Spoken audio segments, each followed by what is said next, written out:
Hey,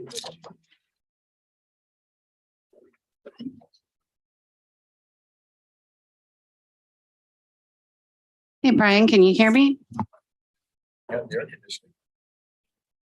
Yes, I can hear you. Thank you.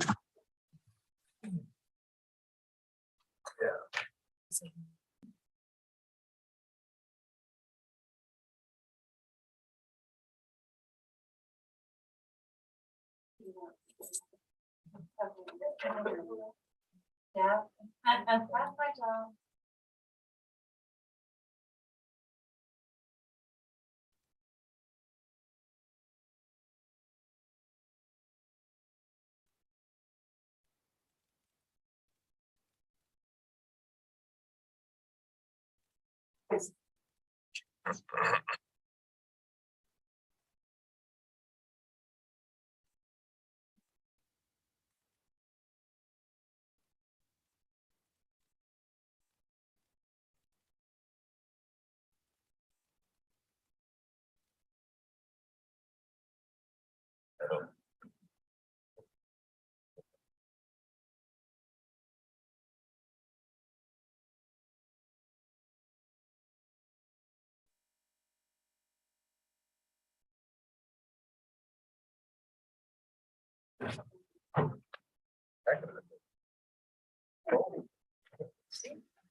Everything ready? Yeah, I will call this meeting of the October 11th City Council meeting to order. 6:01. Everybody stand and pledge allegiance to the flag of the United States of America and to the republic for which it stands, one nation, under God, indivisible, with liberty and justice for all. Roll call, Sammy? So we have Counselor Alexander. Here. Counselor Bell. Here. Counselor Blaine is absent. Counselor Fox.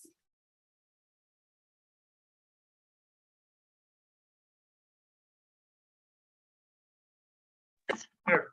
Yeah, wow.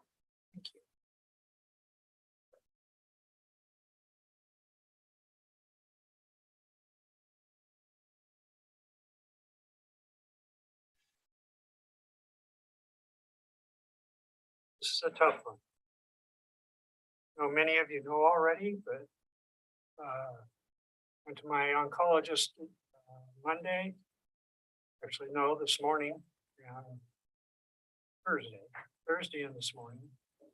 And they confirmed that my cancer is now untreatable. So I am going into hospice services starting tomorrow. And as he said, the oncologist, he said, even I can't tell you how long you've got. I suspect it's not long.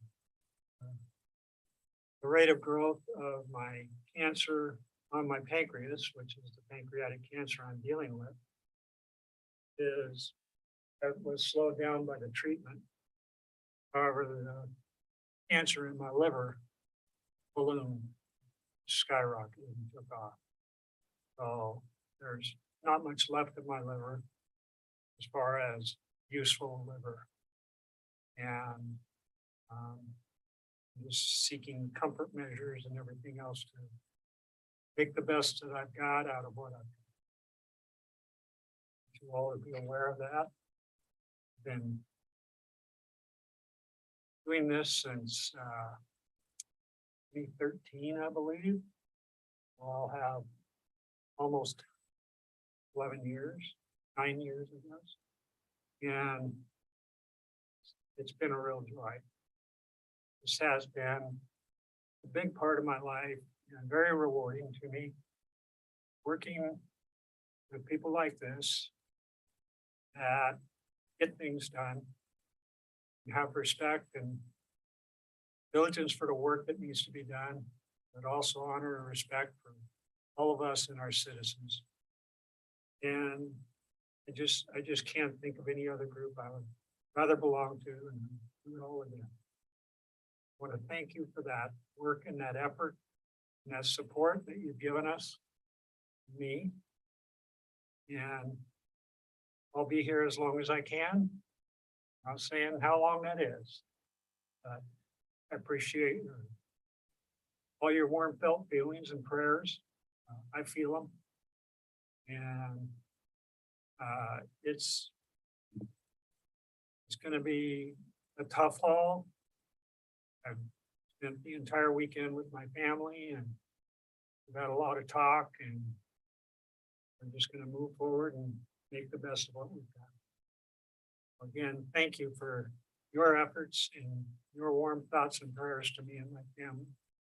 I really appreciate that. And it is felt by all of us. So I hear it everywhere and it's heartwarming. Thank you.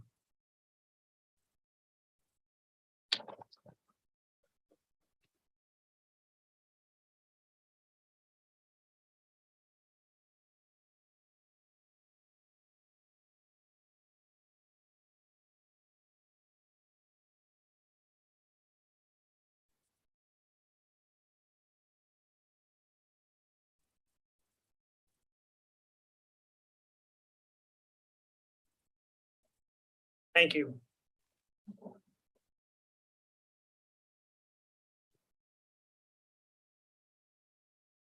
Tammy, agenda review? Sure. You can follow that. Take your time. Thank you. We take it. Okay, so we do Have some additions and changes to in the red folder. You have a map and a report that goes with the presentation that we're going to be watching or be presented tonight by Murray Smith. Sorry. That's going to be our first up item. And then also there is a supplemental report to agenda item number 7, which is resolution 2022-25. It's just a revised version. There's not many changes, but use the report that's in your red folder when we get to that item for consideration. And that's it. Tammy, can you give us page numbers? We can place this. for that tab 4 there, page 156, I believe. For the both of them, the tab 4 and then the Other red folder, I think. 2025, 2225 resolution. Yeah, page 156.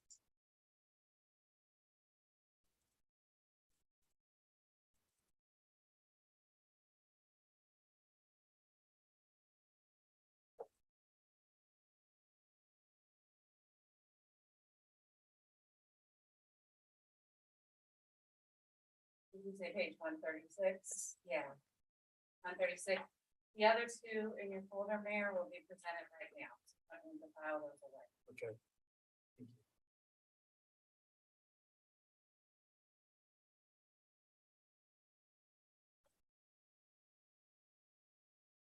Did end up with an extra copy of the resolution if someone is short.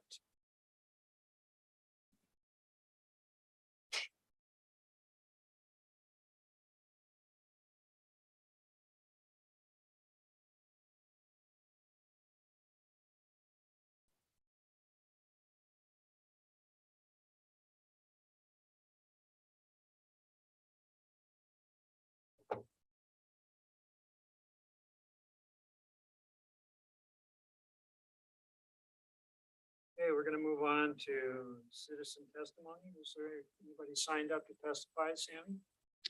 We have no one signed up tonight. Consent agenda, no items on the consent agenda tonight. We'll move on to our special guest, for the water reservoir feasibility presentation. We have Justin Ford. There you are. Thank you, Justin. Have a way. Hey, council. Well, great to be back. Many of you were here in July. One time you were here, branch to talk to council about water system planning and upgrade. So, everything before presentation, I'll come back to the next slide. We'll play the point. Also, Brian there?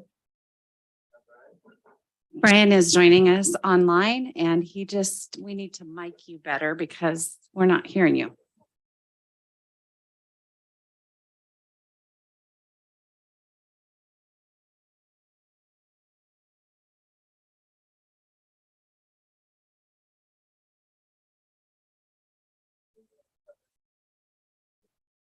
You're most comfortable. As long as everybody can hear with that mic. How about now, Brian? Can you hear me? Right?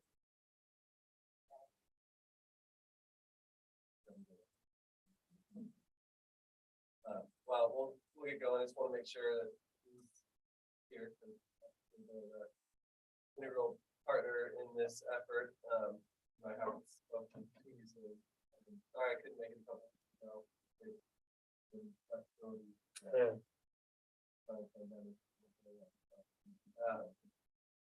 Again, wanted to refresh council and on our efforts thus far and kind of the plan moving forward and discussion.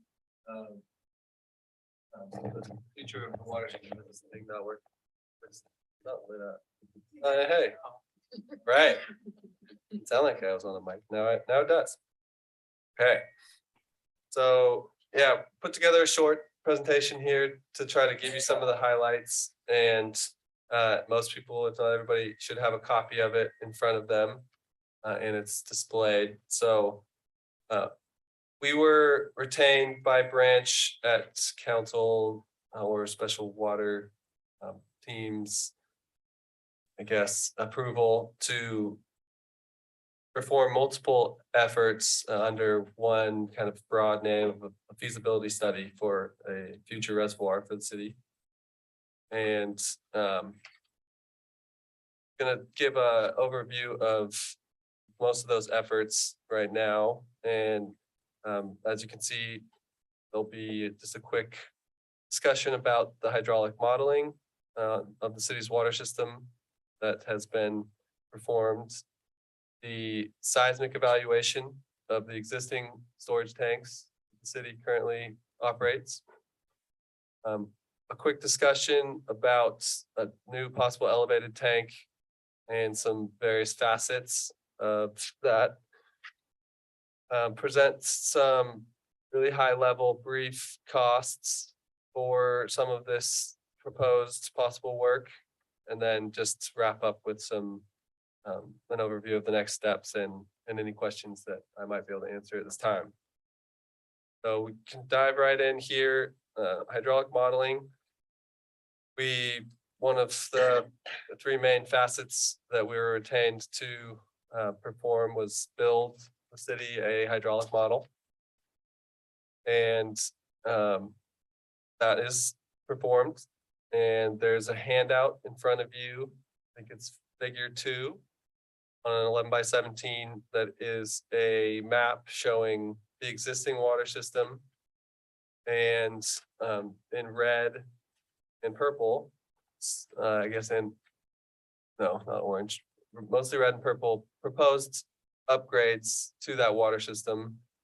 Most of them are probably pretty familiar for many people here. We can talk through this figure in any level of detail anybody might want, but basically all the light blue lines are existing water lines with their sizes indicated, and all the darker bold lines are proposed water lines to meet future demands and city growth.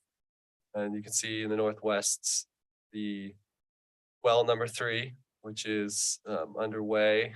And it's connecting pipelines. And then on the east, infrastructure to support a possible new tank on the east side of the freeway and looping pipelines to really make it work. So again, not sure how interested everyone is in hydraulic models, but they're basically just a tool to simulate flow and pressure in the water system. And the bear down summary here, well, we did receive 13 hydrant flow tests from Public Works staff, and we used those to calibrate the model and make sure that it's operating effectively. And that was successful. So big thanks to Brian and team. We were able to count for all the recent pipeline and distribution system upgrades in the last handful of years since Branch has been performing system upgrades throughout the distribution system.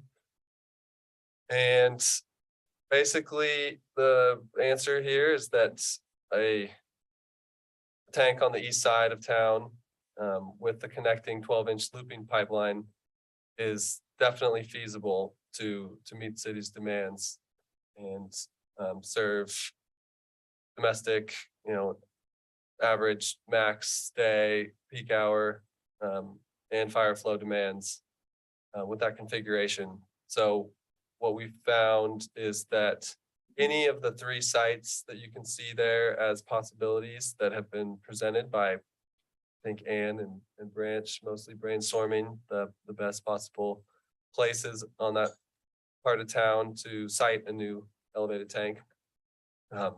Any of them will work with fire flow under max day demand conditions. The city will need to have some combination of either the wells or the existing booster pumps running to meet that, but that's nothing unusual and nothing to be concerned about. So that's kind of the overview. I don't know if anyone wants to ask questions about that now or just wait till I wrap up. So the modeling is for current needs or a future set need on the road? So we always look at projected demands, and it's a 20-year projection, mostly using demand projections that were in the city's latest water master plan from 2016. It is currently built with the future system, and then you add in the proposed infrastructure and then run scenarios under that. So yes, it's been analyzed with future demands. I have a question. Those spots? Since we're all looking at the map. So there are 3 proposed tank placements. And one is in the industrial area. And there's no elevation on this map, but is there a benefit to proposed tanks 2 and 3 that they're slightly higher up? Did you look ahead in the presentation? No. He's cheating. There actually is a very slight cost savings anticipated for the structure itself over there. I think when I looked at it briefly, it was so site 1 is at elevation 400, which is pretty much the elevation across town. And then one of the 2, either 2 or 3 is 10 feet higher and the other one is 20 feet higher. So it takes the facility from 130 something, 140 feet tall to, 120 something, 130. Okay, so why would that be a cost savings? I just thought it would be a pressure thing. Just to build a slightly shorter facility. Oh, so it wouldn't have to be as tall. Yeah. Okay. Not at site 1. Site 1 would be the tallest facility. Because if you think about it, no matter where the tank is, you've got to have the water level at the same elevation. So if you vary the ground elevation, then you can build a slightly shorter structure. And if you're interested, it's somewhere in the realm of $10,000 per foot. Okay, I have a couple tiered question here. So the 12-inch not included in the proposal, loop, does it end at each, proposed tank, or do you need to have the 12-inch go all the way so it loops into existing light blue line? So it can definitely be phased, but ultimately having that loop, the east side loop as a backbone to serve flows from both directions is essential. Okay. So there, yeah, and it's it. And the third thing is, between sites 2 and 3, with the slight saving of money, what's that, doohickey on the, site 2? There's a purple line and a thingamahoo and. Yeah, that's, I did not, you can ignore that. No, Okay. no doohickeys needed. They all sort of show one and it's just a graphical issue that we can get cleaned up. It really is a thing. Yeah, thingamahoo, they're and disappearing. Okay, last of my multi-tiered questions is at the end of the needed 12-inch future loop, there's a solid blue line and it connects to that, and then there's this hash mark line that doesn't have any representation in the legend. What is that? It might be a mapped waterway of some sort. There we go. The urban growth boundary should be in that Yeah. yellow, That's a black line. yeah. Well, that's the city limits line, I believe. Okay, I stumped you. I think the blue dash line is the stream. Was that your question? Yeah. Yeah. I have no idea. Oh, is that Muddy Creek? Yeah, it's a waterway. Oh, yeah. So Lehman? What's the status of the ownership of those 3 sites? Not a question I'm prepared to answer. It's ends. We have Who owns them? do we have rights to the property to build there? Negotiation, right? Well, site 2 and 3 are in the newly annexed property area. So we would be negotiating with the developer. Site 1 is on the Cow Creek, Indian land, which they've given us permission to get on and analyze, but as far as it's where. So, yeah, it would all be negotiation and, yeah, but wouldn't site 1 offset the increased costs of 2 and 3? Because you're going to have to travel less distance to hook up into the system. Absolutely, and yeah, sites 2 and 3 are included, but I can all but assure you that our full report will recommend site 1 unless there's strong reason from the city not to want to pursue that. There's a bunch of different reasons, proximity to town, which equals dollars for pipe costs. There's possible wetland issues over there. There's the added benefit for maintenance staff to have it more proximal, as well as that helps with flows and loss. So it's certainly, we can look at these things from so many different angles, but any trained water engineer would look at this and say, well, that one in the middle is going to be the better approach. Into that a little bit more in the presentation. Okay. Questions? Mr. Bell? One quick one. I'm sorry. I say, when you say the one in the middle, speaking. So we have a line now that is bored under the freeway, is that correct? And which line is that? That's, Shown on here? it is, it's right next to that stream that other Councilor Fox was just Oh, asking about. And it ends right about where the purple line begins. Oh, that's what that is. Okay, thank you. Got it. I think the water will look good for irrigation. That's what Oh, it's Muddy Creek. well, there is Muddy Creek, but No, we do They're have a both right line. there. Muddy So, Creek is okay. to the north Yeah, and the but water line is out and solid. Okay. All right, thank you. Other questions? Forward. All right. And we will to some of those topics in a little bit more detail here. But I did want to give an overview of the existing tank evaluation that was performed. I sent the draft report by our structural engineering sub-consultants. I think it was in your packet from last week. I have a copy of it here if anyone's interested and doesn't have it. But that report was performed by Peterson Structural Engineers, dated September 8th, and is marked as draft. And it's some pretty good reading if anyone wants to dive into structural analysis of tanks. So just a quick overview of those tanks. They're built in 75 and 77. We performed the field work to evaluate them, including taking in situ measurements of the structure itself, expose the foundation by public works staff for review of that. And there's a lot that we don't know about these tanks, 'cause there's no shop drawings, as-built drawings, and we can't see the full extent of the foundation. But we've, analyzed dozens, hundreds even similar tanks and can make some pretty good assumptions. So, yeah, in August, we were out there, draft report in September. The tanks currently are operated at a max of 30 feet.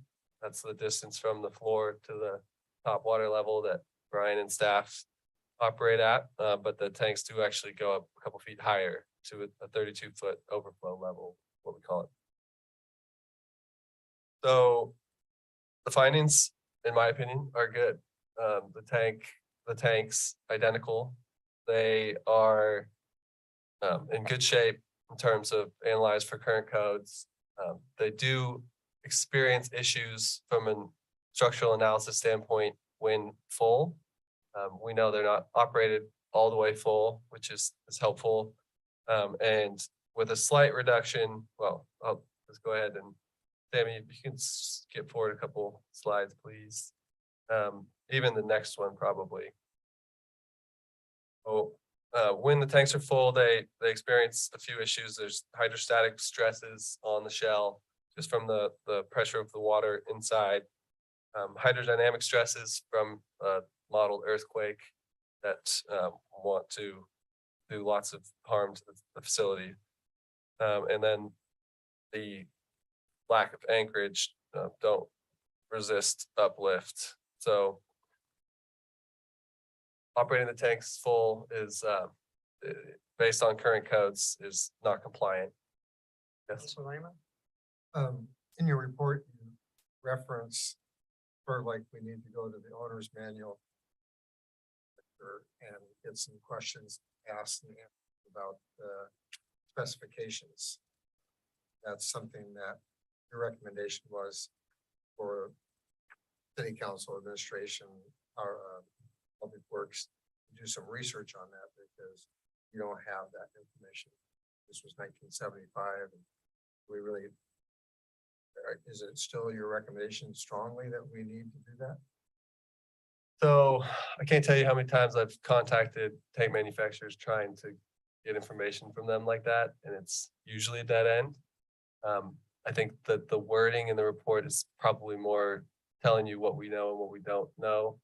You're welcome to do any amount of research. I don't think it's that critical. We spend a lot of time. I think we understand the structure, how it was built enough to perform this analysis, and can confidently stand behind the recommendations that we'll get into here, which is starting on the next slide, Sammy. Basically, the findings are, if the max water level in the tank is decreased just a couple feet to 28 feet, it eliminates virtually all the problems except for some hydrostatic loading, which would require some amount of stiffeners to be welded on to reinforce the shell. So I've seen 60s, 70s, even 80s era tanks not perform this well from an analysis standpoint. And so it was good news to me, especially knowing that the future condition of the water system will probably be able to handle that reduction of capacity. For only a small amount of upgrades cost to those tanks. So that's basically the report's findings is you could either do a lot of upgrades and continue to operate at 30 feet as Public Works does, or even higher if they wanted to. Or you could drop the water level a little bit more and probably be okay from a storage standpoint with the new storage tank that's being conceived. And not have to spend tons of money either retrofitting or replacing the tanks. What level would that be? 28 feet. If we went to 28 feet, we don't have to do any special stuff. Just some amount of stiffening of the shell, probably one ring of radial stiffeners welded to the outside, lower in the shell to ensure that it won't buckle, is going to be the recommendation. And the report doesn't, it doesn't design that upgrade, but it just conceives of what the solution would be, and then they would need to look into it a little bit further to actually say, okay, it's going to be, 1 by 6 inch plate, maybe a couple rings of it, or just one. So minor upgrades, I would say. And so that's achieved by just lowering the 28 foot over. Exactly, yeah, just, and even physically, not necessarily having to do anything, just from an operational standpoint, it would be set up so that it doesn't fill past that level. I mean, you're under no obligation to upgrade the tanks. It's more of the comfort level from the city decision makers and Public Works staff. Or you could physically lower the overflow to make sure it would never have a water column higher than that. So, with the new water tank, why is the So it doesn't necessarily, I would say it's not necessary if you wanted to replace that amount of storage with a new tank, but there is a amount of storage that's recommended to meet all the different conditions, standby storage, equalization storage, fire flow. Exactly. So it's a little, well, you wouldn't want to build all your required storage in the air. It's just going to be exorbitantly expensive, and you already have these facilities. So the way it would operate is the wells would turn on. They would pump through the system to fill the elevated tank, as well as the ground level tanks. The ground level tanks would basically, the water in those facilities would be there for emergencies to be supplied by the pump station into the system like is operating now. And they would periodically, basically once a day, be programmed by operations staff to cycle a certain amount of water out into the system and into the elevated tank to keep fresh. So you're not serving the system directly from them anymore in that scenario, but you do need the water to be able to know that you can meet the emergency conditions. So the one elevated tank, when that is operational, would serve the current needs of the city, that's the projection, as well as the projected growth. And the two that we have now that we're using on an everyday basis would just be that backup. They would be an integral part of the system. They just wouldn't be providing pressure. I mean, they're not providing pressure to the system now. They're not tall enough, but they basically are just a cog in the wheel, so that if there's a fire and, the elevated tank is being depleted, then if there's, not enough water there to continue dealing with the emergency, there's a fire and it's a max day condition. And the water in the ground level tanks would also be pushed into the system to meet those demands. Thank you for that clarification. So yeah, that's what I think is the good news. Could have been a lot worse in my opinion.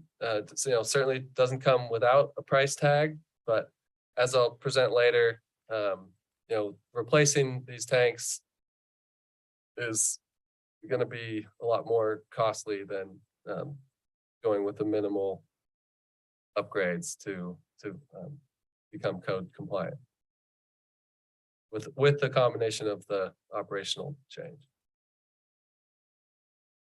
And so we'll definitely be discussing that more with Brian and his team. I actually haven't discussed that with him yet, so I'm not sure if he had a chance to read the report or not. I still don't know if you can hear me.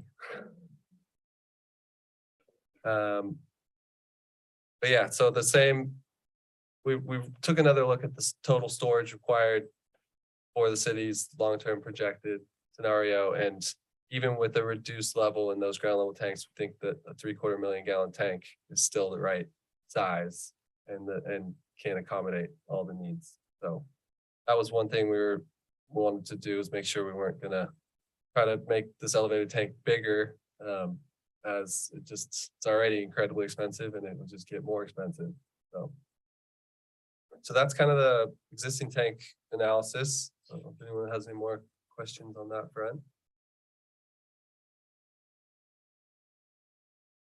And Brian is there too. He can hear you. Yes, I've heard everything you said, Justin, and yes, I have read the report. Any initial, feelings about possible reduction? I could barely hear you right there, but I think what I heard you say is, do I have any concerns about reducing capacity? Yeah. I don't. The capacity that we have, as long as, the supply is there. So, I'll feel a whole lot better once that third source is online. But then reducing capacity, I don't think that that's that big of a deal. Great, thanks. Mm-hmm. We agree. I mean, those tanks effectively just become transfer facilities. Emergency storage. Serving the. All right, so I think jumping back into the new tank discussion a little bit. As everyone is aware, 3 sites have been identified, none are owned by the city or in easement contained yet. Branch has been, has already obtained limited geotechnical work earlier this month. We have not heard any results from that yet, but they're coming soon. So, definitely don't want to city in any direction. We want to discuss out the around, what preferences are for the tank away in the hills or place it by the freeway. I just wanted to, list a few of the initial advantages that we're seeing for site 1, most of the town. It's significantly does provide an opportunity to city logo and name on it. Or, keeping of sorts of folks traveling into or through town. I do have an overview of the permitting for the 3 sites, and it is a more streamlined permitting process as far as we can tell. And it's the shortest speed typing required. So got a lot going for it at the moment. But as mentioned, other 2 sites are slightly higher. So ratings might be like. How much taller is site number 1 over? So site number 1's at about 400 feet. Site number 2 is I'm sorry, the tower height. oh, we'll turn back off again. I don't know why it turned off. I was like trying to see if the light was on. So again, the water level in the tank needs to be at a certain elevation. It's just a ground elevation that varies. So basically, if you could think site 1 is 0 and the tank is 130 something feet tall. I haven't quite pinned down exactly, maybe 140. And site number 2 then is at 10 feet the ground. So it's only 100 30 or slightly less feet tall overall, and then site number 3, I think. Once I have those mixed up, oh, I think I listed it here. Site number 3 is even taller. Is at an even higher elevation of about 10 feet higher than site 2. So it's really kind of minimal, but it is something. Just wondering how tall. The location for site 1, where the picture shows it. Yeah, so that was my real crude graphic there. I think, I'm not exactly sure why or how, and maybe you can provide background, but it's a pretty specific part of that parcel that is identified as the possible area. Well, is that, do we own that? No, it's Cow Creek. It's I owe permission from Cow Creek for us to look at their look at the site, so I don't know if that came from engineering. Yeah. I think one of the things is that there's already been studies on that site done in the initial studies for the water project, and I think that was one of the things that was beneficial, is that we were able to kind of hone in on where studies had already taken place and was pretty similar to the other sites in what they would find under the ground, if I understood it correctly.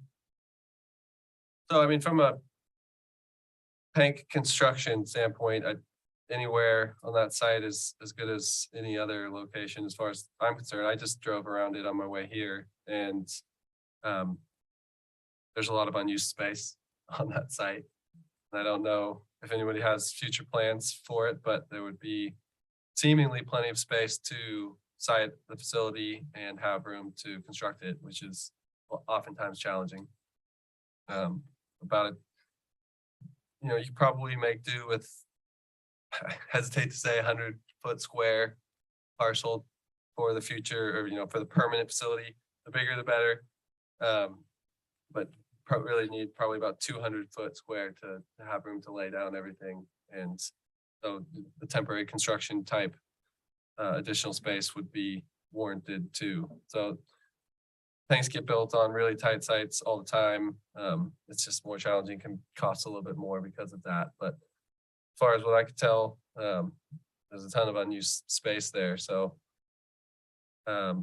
we'll see what the geotechnical findings are.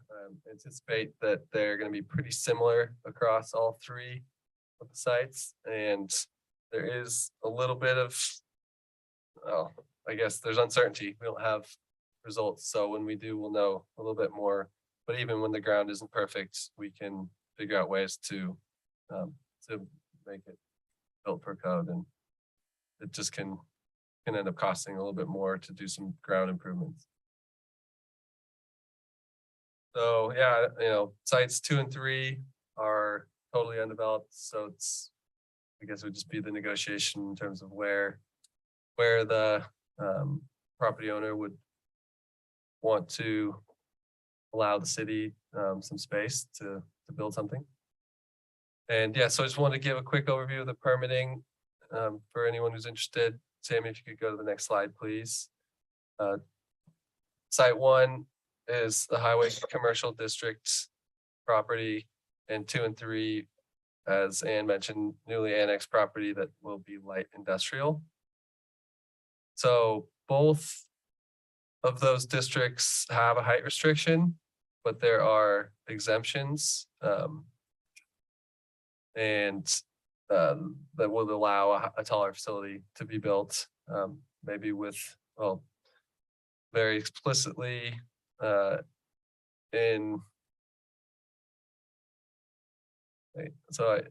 think both of them explicitly allow water tanks, which is good, because oftentimes that can be a bit of a sticking point. But then in terms of whether or not there needs to be a conditional use allowance, the Highway Commercial District allows outright public buildings, which in my opinion, at least, it's hard to argue that a water tank is not a public building, but others may have a different opinion. But in the light industrial district, the public building would be a conditional use explicitly and require planning commission approval. So another thing, like I said, that site one kind of has going for it. Not that couldn't overcome any permitting challenges with the other sites. And then wanted to just refresh for the city, there are different styles of elevated tanks out there. And there's different ways you can approach what style is right for you. It can be strictly cost, it can be aesthetic, it can be security. And the three at this size range that we think are most appropriate are multi-column tank. And forgive me, these renderings are still from the Sarah Lane tank site. Didn't want to spend city dollars putting renderings for all these sites. We can definitely do it for one of them if people want to see what it would look like at site one or any of them really. And then the spheroid tank, single pedestal, it's a conical bottom with a skinny pedestal with a round elevated reservoir component. People say it looks like a golf ball and a tee. And then the composite elevated tank, which is a concrete pedestal and a welded steel elevated reservoir component. These are becoming much more popular, and right now, historically, actually have been a little bit more from a capital cost standpoint than the other two. But actually, those costs are coming out as a wash right now with the cost of steel and more manufacturers getting involved in building those. And it has the added benefit versus the other two styles that the concrete portion does not need to be painted.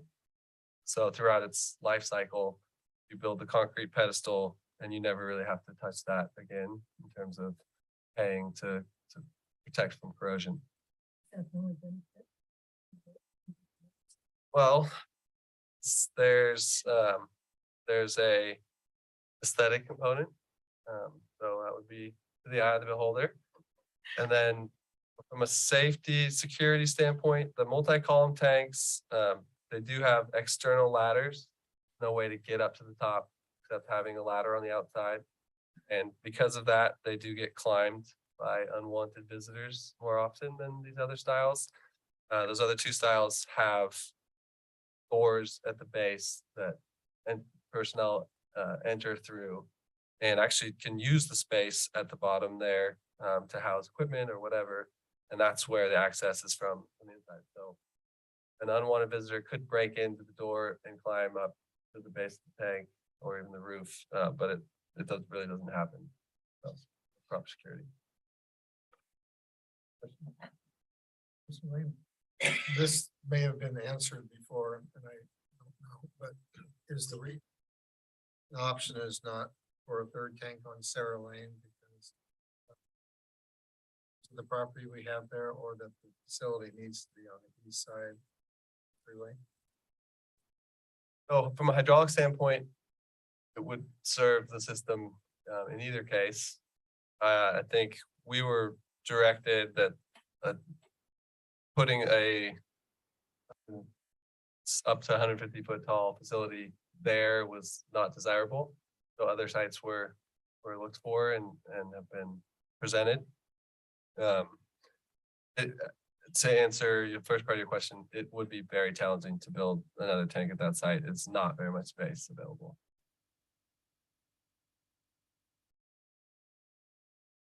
I do remember the conversation about the objections, perhaps for some of the neighbors having that, yeah. My only concern was we own the property and we don't own the other three sites. Isn't site 3 adjacent to a wetland area? Gonna be different. I'd be speculating. I think that once you get a certain distance down, it's likely very consistent across the plane. I guess we would lose some elevation then.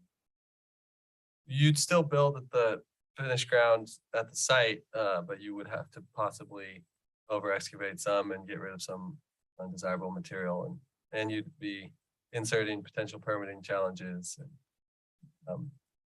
What you're saying is all of that analysis has not yet been done on those sites, correct? That is correct. And I don't know that we're gonna necessarily have every bit of that answered for this feasibility study. Kind of more of a broad overview. And if you wanted to drill into each site with that level of detail, you'd need to do specific geotechnical work there. And what we've decided is do limited geotechnical work at site 1, and then also at the foot of the hills over there, another effort, because it should be pretty representative of both of those sites.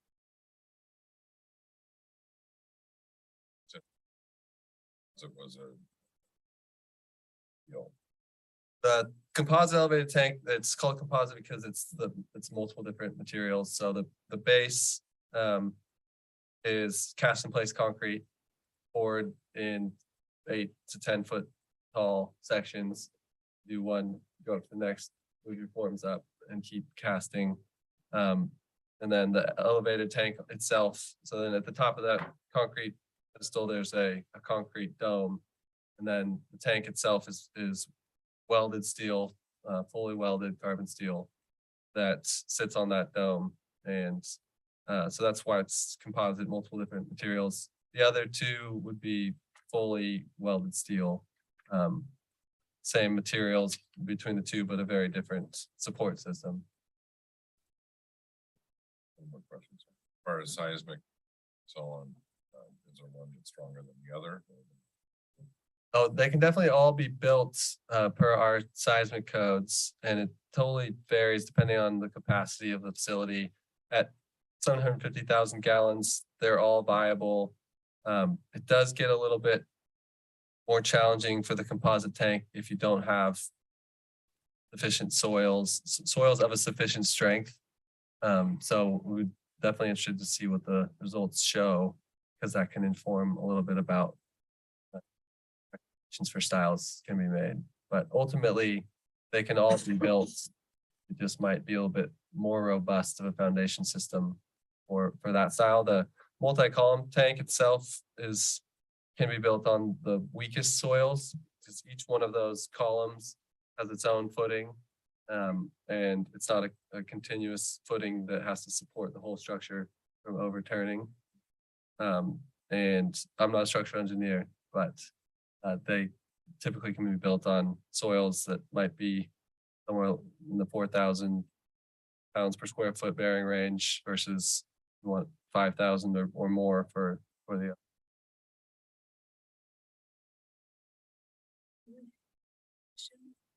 Just maybe for Anne, do we have challenges about placing it on the site number 1? You would have less challenges there. A couple things that I would want to clarify is if it really interrupts with the IAMP, which I don't think it does by looking at the picture here, but answer. And then the IAMP is the interchange, the plan for the interchange. And so, and then I think I would see more challenges in going to 2 and 3 from the residents on the hill. I think that they would be extremely unhappy. So that might present more challenges. From what I've talked to them at this time for that property. So, and they have been very easy to work with and want to work with the community. So I don't see that particular spot as a huge challenge. So Fox? So, given what was said, which was my presumption, and favoritism of the engineers leans towards number one, we minimize the expense of analyzing 2 and 3 and see if number 1 and then what is the value of negative options?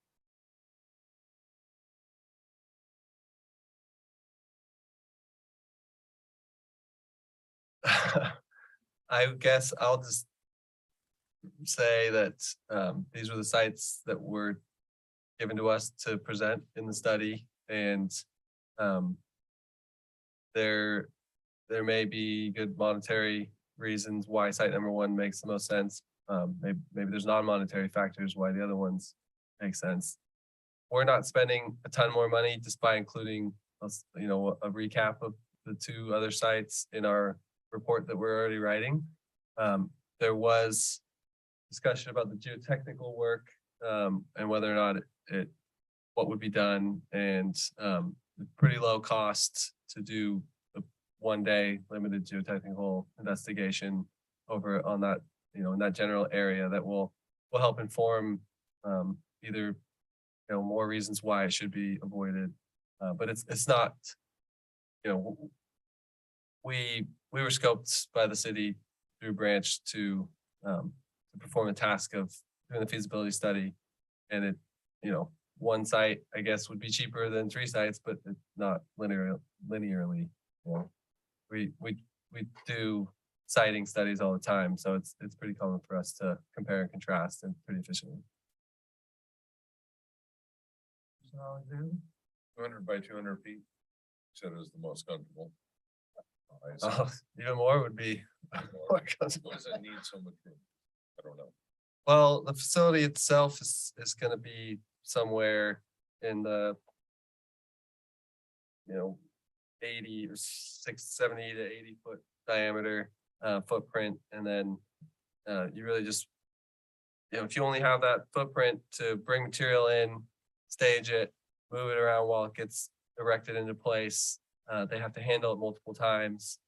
It just ends up costing more by time and attrition, and labor is expensive. And so the more space you have, they can set it up very streamlined to get delivery material, have it in the place where they're going to only have it once, then they put it into place and be able to build things fast. Permanent footprint doesn't have to be 200 by. No. We're just talking about the consumption, yeah. And we can contract to build the fence and call this a beacon, and I would hope it'd be a daytime beacon. No need to- Lighten it up, John, we're lighting it up. Hours. Make sure you view Southwest. Coburg torch. He lit that.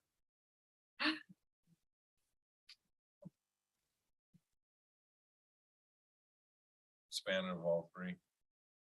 Oh, we tend to think of these facilities as 75 to 100-year long lifespans. There's no major difference if they're maintained properly. So it's really just the unfortunate aspect of steel that it will corrode if given a chance to oxidize, and if it's properly protected with coating systems, then it'll last forever.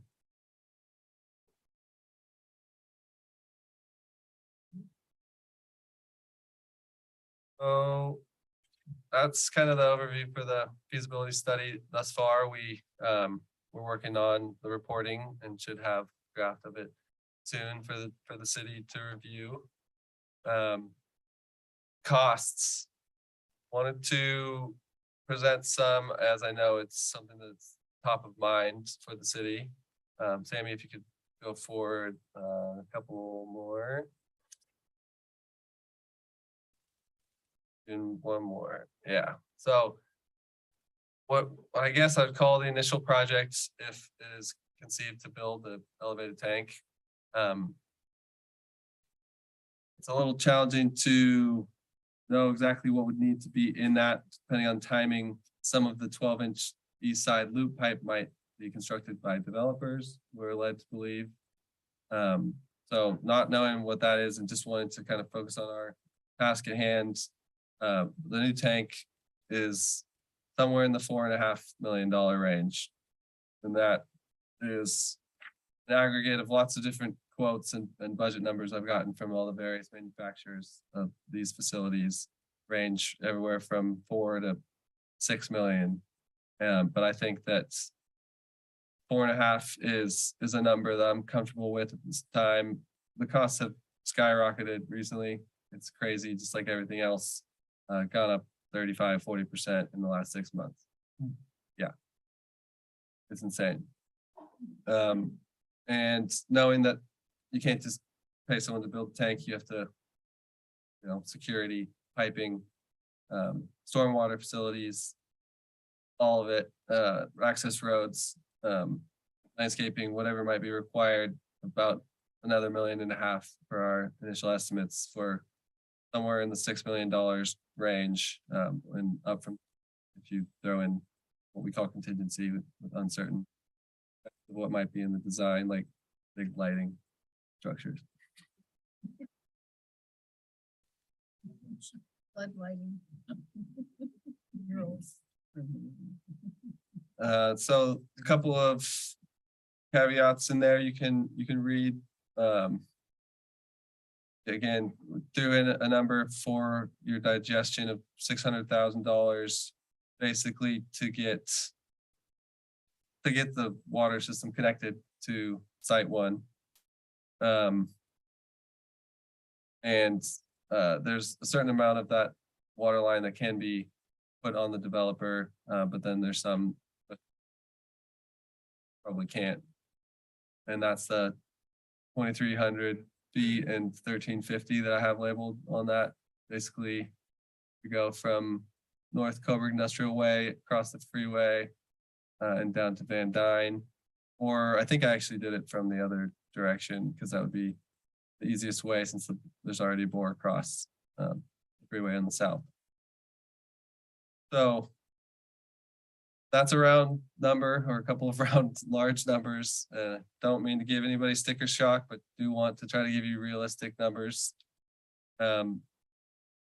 Slide, please, Sammy, that the tank rehab for the Sarah Lane tank sites, to do the limited upgrades required for structural rigidity, and then maintenance painting, basically to give the tanks a fresh start from a coating standpoint, is somewhere around $1.5 million total for both tanks, including both tanks.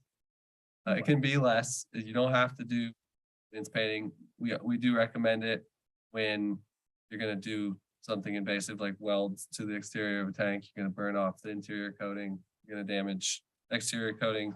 You may just consider doing the interior maintenance painting at that time, but you don't have to. You can just do the repairs from the welding, and the interior coating is in decent shape right now. So not. I think it's, or tank number one has quite a bit of interior corrosion. Is that included? Your estimate of what that needs to be done? Yeah, so as you can see in my asterisk there, it includes recoating the entirety of the interior of the tanks, and then what we call an overcoat on the outside. So you basically clean it off, do spot surface preparation and priming where there's dings on the outside and any imperfections there, and then you do 2 full coats on the outside to make it look great and last longer. What's the life expectancy?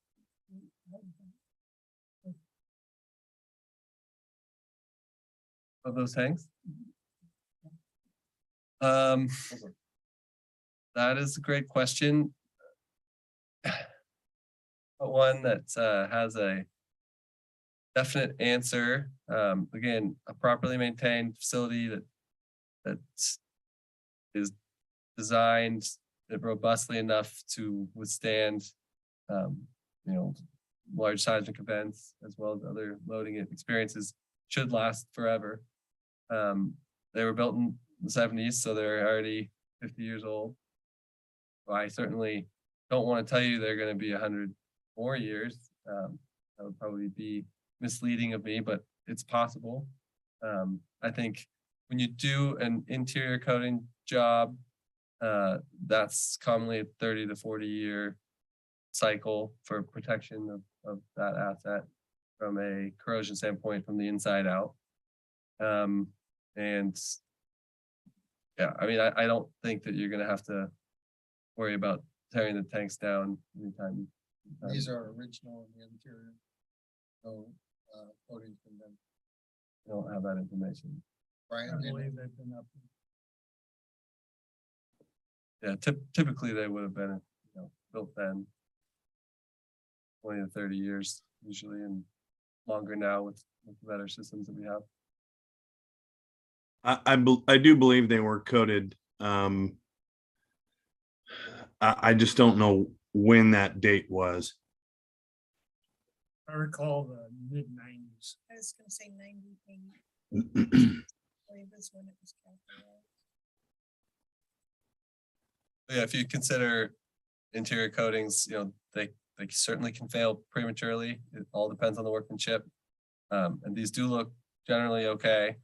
Would not call it dire. So if they were done in the late 90s, and that's 25 years, they're nearing the end of that coating's lifespan. But it's subjective. One of the reasons why we don't see a lot of corrosion on the inside is the makeup water, or the water that we pump out of the ground,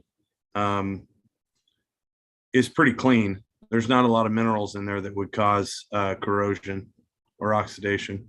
So that's one of the things that we have going for us. And in the report, the structural evaluation report, there's photos of both tank interiors just peeking through the roof hatch.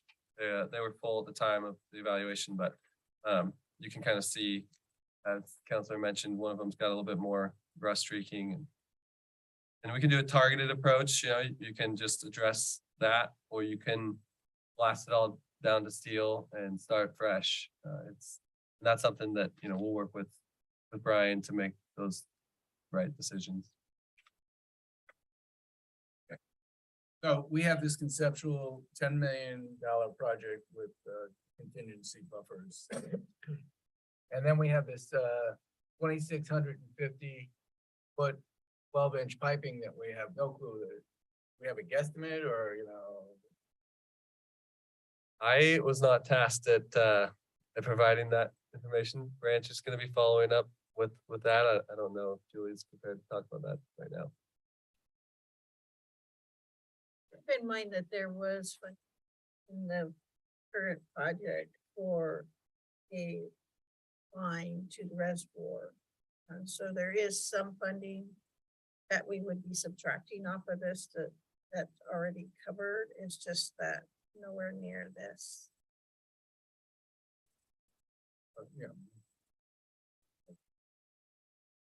So there is funding for the reservoir and for the reservoir in our current budget. oh, for this 12-inch line, we have funding, Well, presumably once we hear from Branch.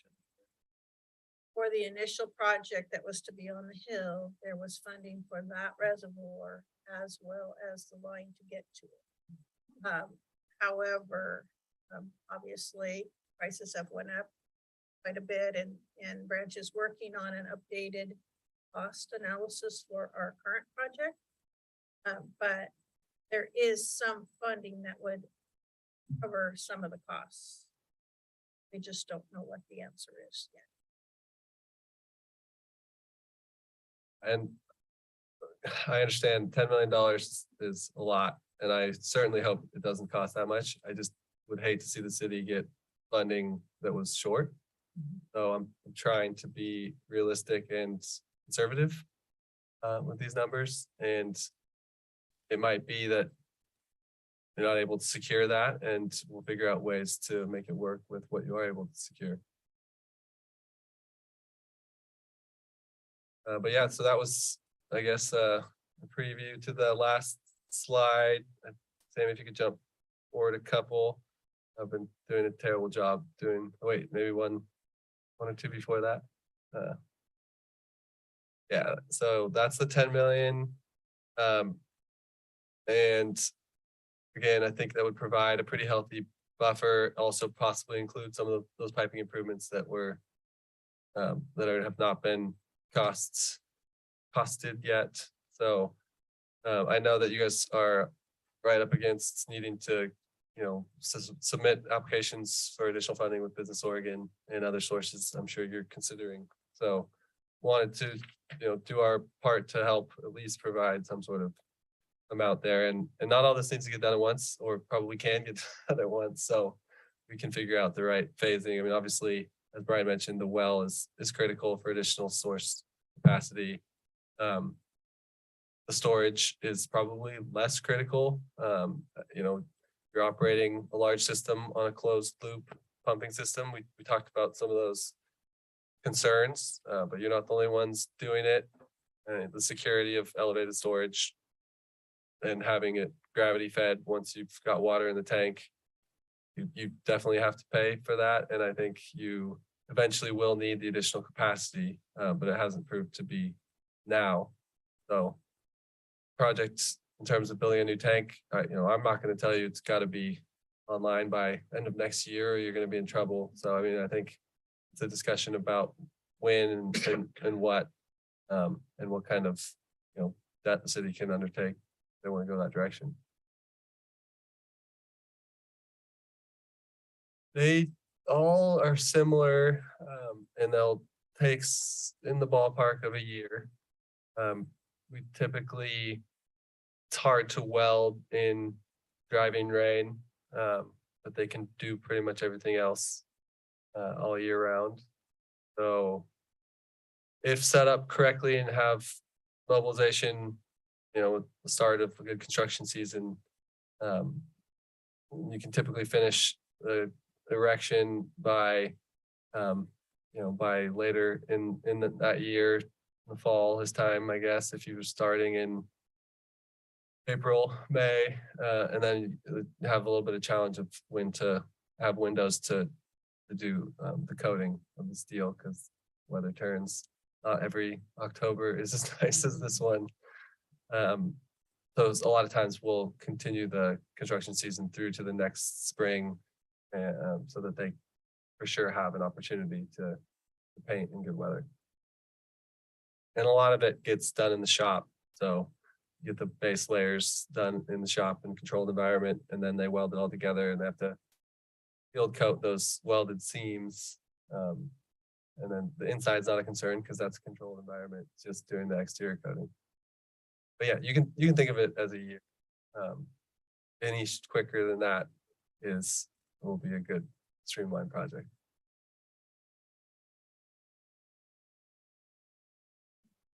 So yeah, just a quick recap. Next steps. We'll keep working on the feasibility study, the multifaceted effort. We'll get the results from the geotech work that was recently performed. Try to get a full draft of the feasibility study to everybody in November.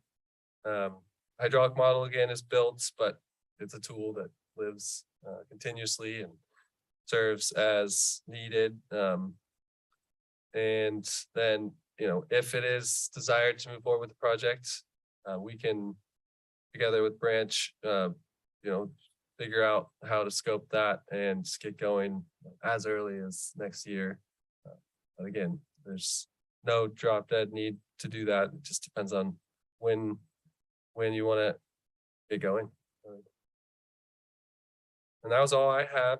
So happy to answer any more questions that folks might have now or via email later if you want to send them in as you digest some more of this.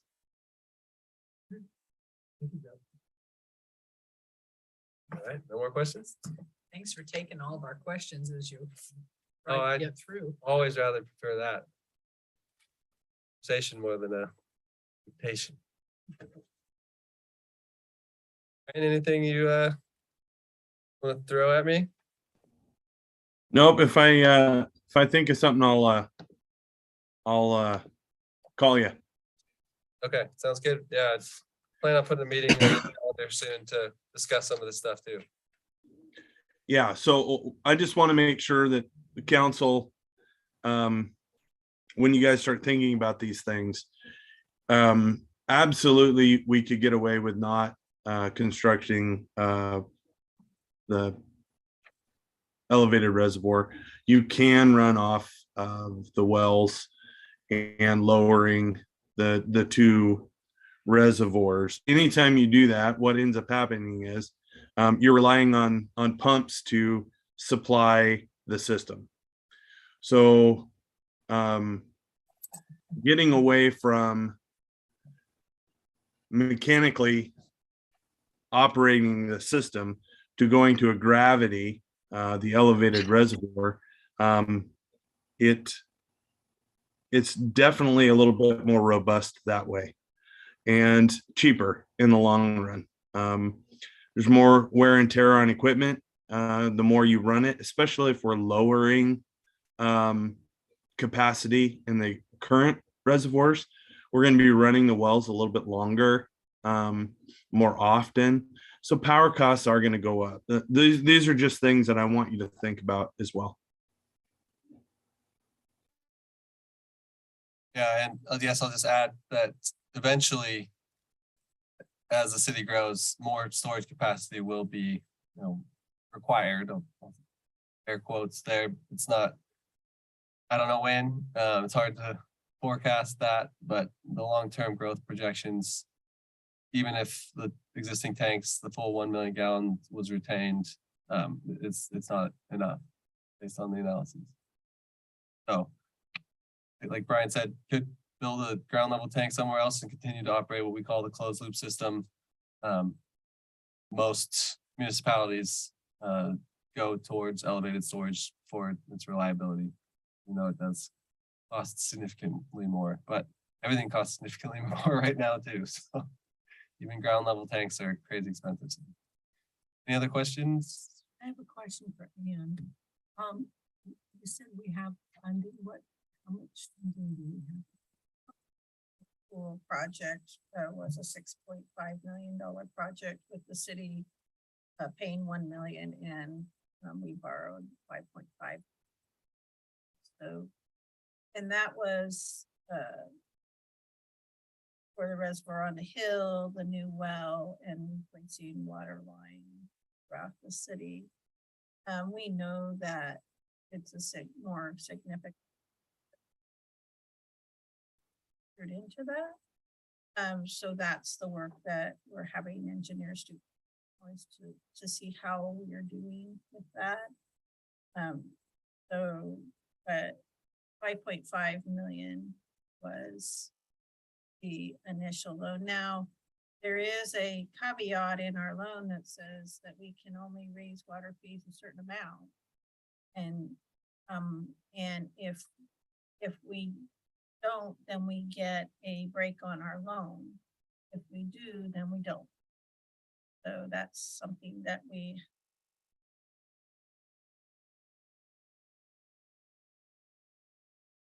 Any questions from councilors?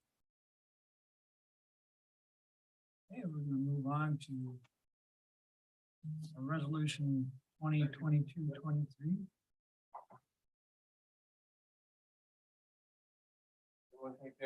Thank you. Thanks again, Justin.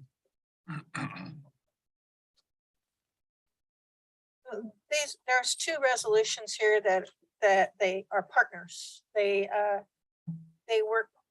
operate on their own, but they also operate together. The succession plan, covered succession plan, which the city has never had an adopted succession plan. So we've been working to put that together. And then COOP, what we call the COOP, or the continuation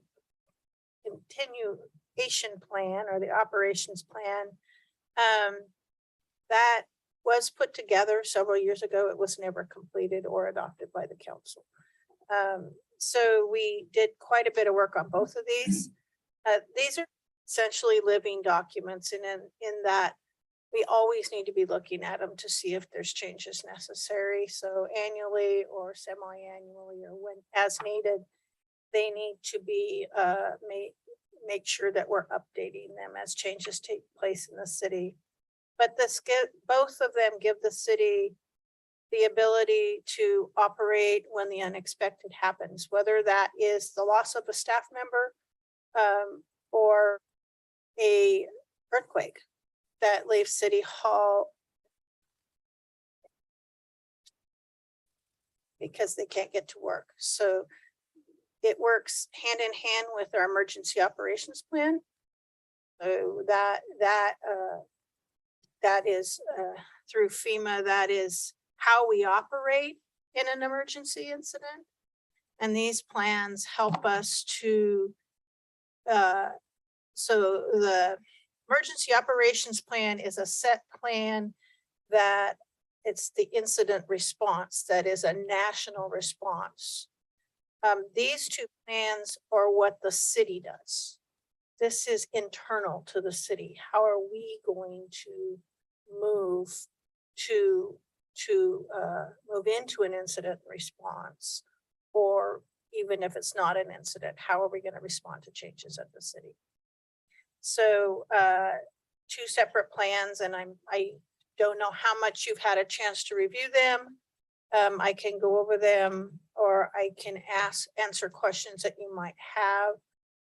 We've looked at how we replace each supervisors. What are kind of the core portions of their positions, and how would we replace them? And in the succession plan, in some departments in the city, we have seconds in line. Public Works and Police both have seconds that can step up even in an interim or temporary basis. Other departments do not. So we have to look at what are our expectations, and how would we continue the services of the city. So I'm happy to answer. If you want to start with the succession plan or questions, you can take the resolutions one at a time. It's up to the council with this. They're both within this staff report. And so I can, maybe better if we just start with the succession plan and see if there's any questions regarding that. And approve that, and then we can move to the COOP plan. Well, I would just like to start with saying the succession plan, while it's not the most interesting reading in the world, it's a good plan as far as I feel. Living in a emergency and emergency succession plans. This is great because it's simple, it describes the issues, gives the potential answer. That's what you need. And you can sit here and write something that's 4 times as long as this, trying to cover every aspect. You'll never cover all the aspects. Team, with a basic succession plan, we're able to adapt, improvise, and overcome. I really like the outline of this and how it works in the process. Good job. And I think it's important to remember what you said. It is a living document. It will continue changing. And I assume as it changes, it will come back to council for review at the time. Yeah, as needed. We might go 2 years and it's just fine, and then suddenly there's a big change it's kind of like there's times when we don't need to make any changes, and then there's times that we do. Currently unfilled is being left in as placeholders. Is that correct? Yeah, right. McConnell? I don't have any questions. It's a question for you. Are you comfortable with the way it reads? Do you feel like it? The staff and our city as it reads? Anything that you are concerned with? No, I think that we're never going to have the whole answer. The circumstances are going to be different every time. So I think that it gives us options for whether it's a staff member going out for a month for a staff member who is terminated from the city.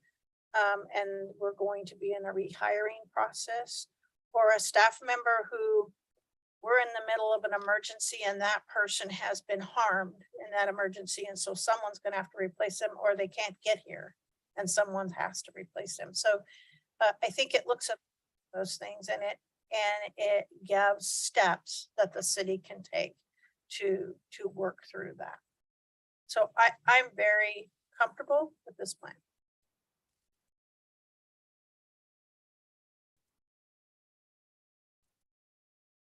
Any questions for Ann? Hearing none, I would entertain a motion. For 2022-23. I move to adopt resolution 2022-23, a resolution adopting the Coburg accession plan. Second.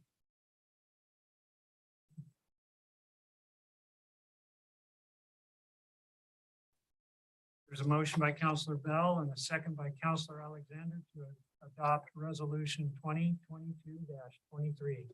A resolution adopting the Coburg succession plan. All those in favor, please raise your hand and say aye. Aye. This is unanimous.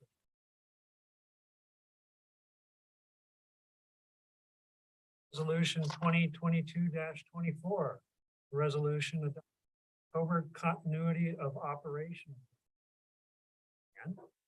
So this plan is, again, aligns with FEMA. It's directed through the NIMS program, the National Incident Command System. But it's particular to Coburg. So how do we as a city continue our operations and services when things go awry? Maybe we need to move City Hall to a different location. So we have to declare emergency. We have to substitute, we have to pick somebody to be an incident commander. So this is, how does the city continue our operations? And so it's unique to Coburg. No two cities are alike. So we're looking at what are alternative locations if we have to move. Examples of declarations, emergencies, and how do we get that done? And it's really meant for, if I'm not here and the mayor's not here, it may be the council president who has to pick up this document and say, okay, where are we right now and what do we need to do? It could be anyone in the city that has to pick it up. And so that's the purpose of it, is there's something documented that in the event that the city has to continue operations other than the norm, how do we do that? And so it becomes a chapter in our emergency operations plan. And, but it is something that the councilors will have a copy of. So you should know what happens if City Hall burns down or something like that. It looks at many different things. It looks like it's at cybersecurity. So there's many different options in this. It talks about, what do we do on day 2? How many police officers do we need? How many, so you have an idea, how many cars are we gonna need? So that's the kind of things that helps us through that kind of an incident. Mr. Lehman. Not an observation or question, page 128.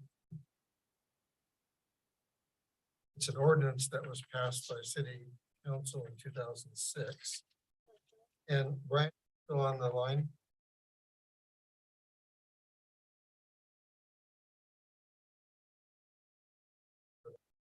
Brian and I and the fire chief met about a year and a half ago to look at coordination between fire district over in an emergency. And we went.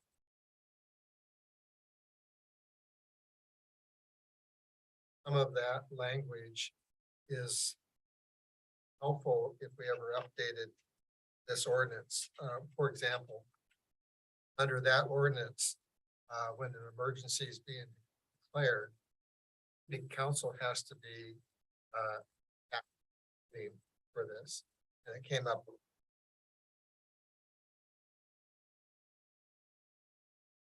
City council meeting, and but there was some language that we did in that streamlined it and made it more efficient. If you look, for example, on 130, section 8. See, is hereby declared to exist, this ordinance shall take effect immediately upon its.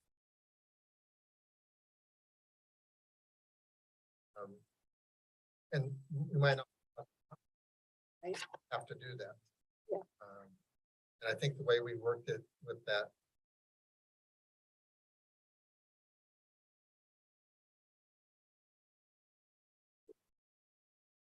List. We need to update our declaration of emergency ordinance. And that's the thing that I would talk about, that these documents are living documents, and I in here that says, if there is a new ordinance adopted, then that's the one you follow.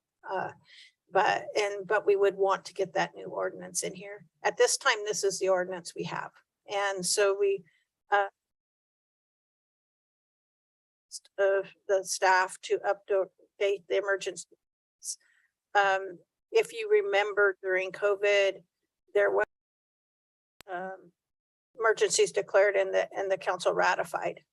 And so there are options, but you're right.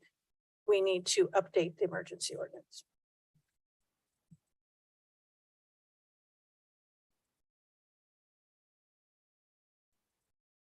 That's already on your list. That's on our list. It is. Questions from council?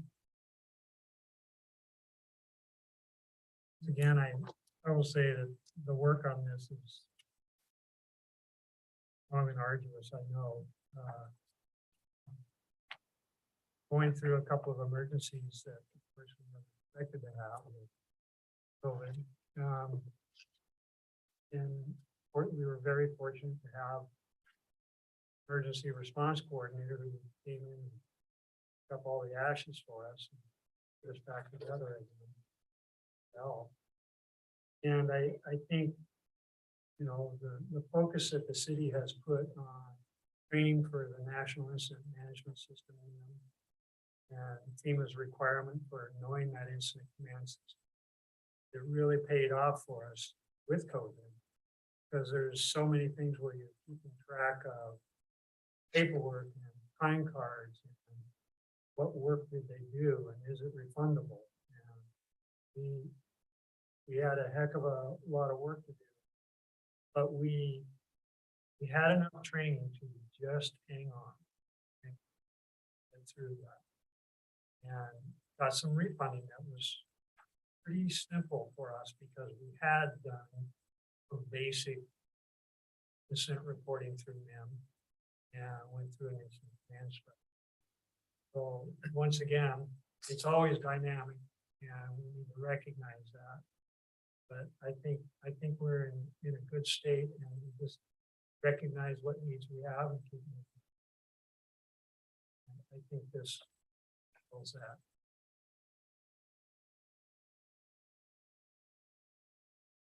Like to make a motion. Ready to write your name down. I move to adopt resolution 2022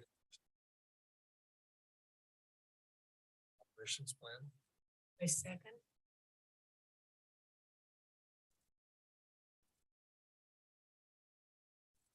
There's a motion by Councilor Lehman and a second by Councilor McConnell to adopt resolution 2022-24. Resolution adopting the covert continuity of operation plan. All those in favor, raise your hand and say aye. Aye. Passes unanimously. Thank you, Ann. Thank you, counselors.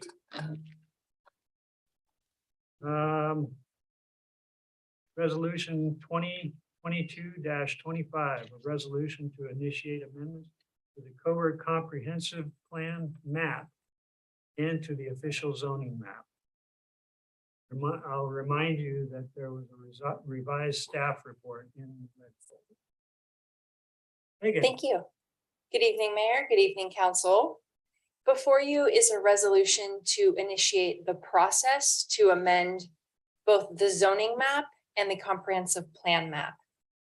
There were some changes that were made to the original resolution because staff became aware that one of the proposed changes needed to go through a separate process. So as Mayor mentioned, it is the resolution in the red folder that you're considering tonight. The first change that's going to need to be done is to reflect the form-based code overlay district that council approved on September 27th. And so that first change is simply adding that overlay district to the official zoning map. The second change is to remove a strip of park, rec, and open space zoned land that was mistakenly left on 3 lots that are abutting City Hall when the Coburg Estate subdivision was first built. So when that first came in, it was zoned agriculture from the county, at which time they proposed to build a residential development. The city council passed an ordinance that specifically rezoned that land to residential. What staff believes happened is that there was a strip of parks, rec, and open space that transferred from the agricultural zoning designation that was accidentally left on the periphery of these 3 lots. And so we are looking to change the map to reflect the intentional zoning of a central business district designation on those 3 lots.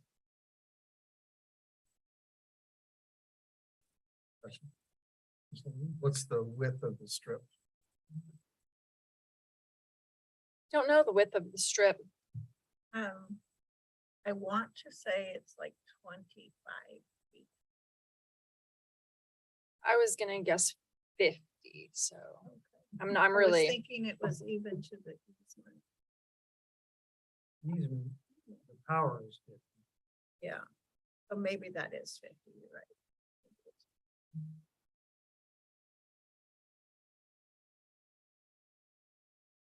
That's a chunk of land.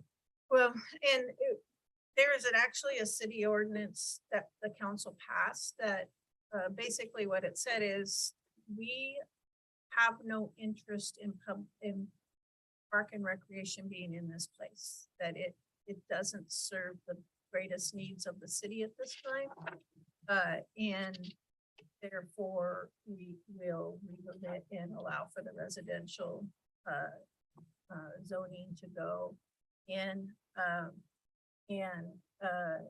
So it is not in the park master plan for future parks. It never has been. And this zoning is not at the county. The county zoning on the county records. This is not the zone. It's these 3 parcels are all zoned central business district. So what's happened is this has been left on this map, and it's a map correction essentially. Is that for the intention of a park and recreation district actually being formed? No. No. No, it was never, Intention of being a park. it was never an intention of being a park. Everything that's an intention of being a park is in our park master plan. And this is not it. Is that, As far as I know, it's never been brought up as parks land no, not that I'm aware of. consideration. is that strip of land owned? Yes, but by a couple different property owners. So it's not even one property owner. It's a couple different property owners that this is on their line. And honestly, property owners weren't even, I'm assuming that none of them even knew it was present on their land until the time comes to start thinking about developing the land. And then you have this park and recreation strip on the land that doesn't really belong there. And just to be clear that what you're doing, what this resolution is doing is just initiating those changes. You're not making the decision to change that yet. You're just initiating the process. So, it's not part of the 2.18 acres owned by the gentlemen that are going to develop that for the formula-based or zone form-based development. It's a separate ownership. But the 2.1 acres came Here, to our property. it is partially owned by them, and then there's another owner that owns it, that has another piece. Is there also, that needs to be done in terms of our parking lot oversteps the boundary? That is to be determined, that would be part of the development piece that we're just not there. There's, but we don't have an application in hand. We don't have any kind of, I don't have an electronic. thing. But That's maybe a it helps with separate it. issue. yeah, it's a totally separate issue, yeah. Those little, you know, Three parcels that were referenced have two zones. The strip is not its own separate. And we're City Hall there. We're City Hall there. That whole pink area is our property. This icon here is the. come on, Vanna. Well done. Okay, that green area then. And then just the upper left corner is City Hall. Okay. Okay. And then the rest of that is the 2.1. What's the rest of the pink? Okay, So the three lots in question are one. where's the 2.18 acres then? Oh, that's, okay, so we're right next to the north of it. It's different. All right, thank you. Thank you. Good idea. But just a reminder that this is to initiate the process. It's not to make, And just to clarify, it ends at the basically the fencing that on the other side of the residential. It does not approach on any of those. That's correct.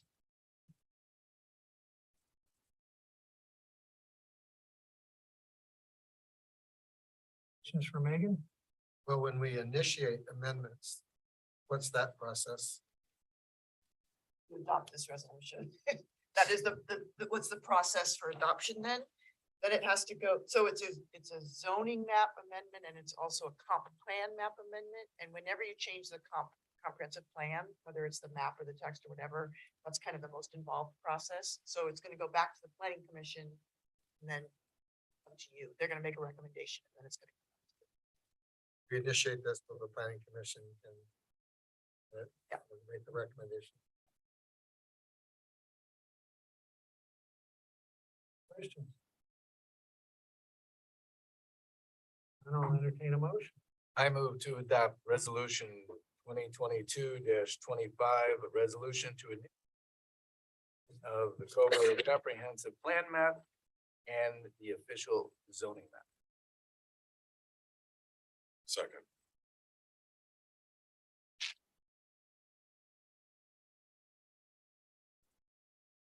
There's a motion by Counselor Fox and a second by Counselor Alexander to adopt resolution 2022-25.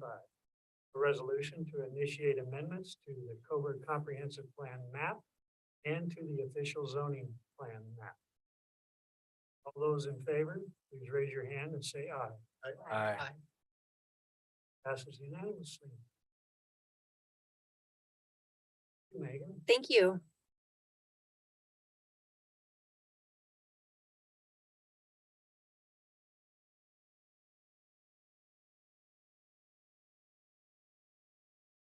Planning Commission appointments. Megan, Good evening again.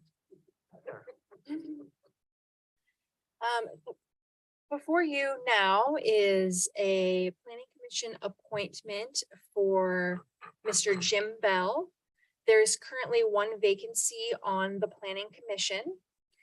Jim Bell applied, and at the September 21st meeting, planning commission unanimously recommended to appoint the applicant. If appointed, Jim Bell will serve a 2-year term and will be up for reappointment in October of 2024, which will come back to the city council.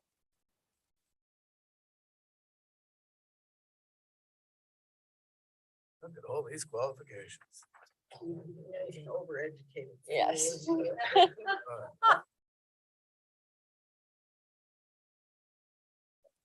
Oh, I Yes, know, yes, New the York. candidate does meet all of the requirements. Well, he's a New Yorker though. I'll hold that against.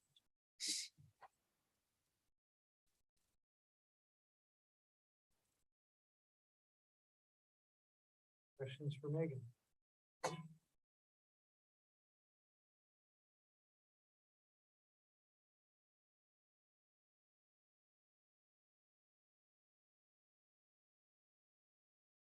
Then I'll entertain a motion. I move that we accept the nomination as presented of James Bell to the planning commission. Second that. The mayor will actually appoint. We recommend. Yes, that's correct. There's a motion by Counselor Fox and a second by Counselor McConnell to recommend Mayor Smith appoint James Bell to Planning Commission for a 2-year term expiring in October 2024. All those in favor, please raise your hand and say aye. Aye. Aye. Passes unanimously.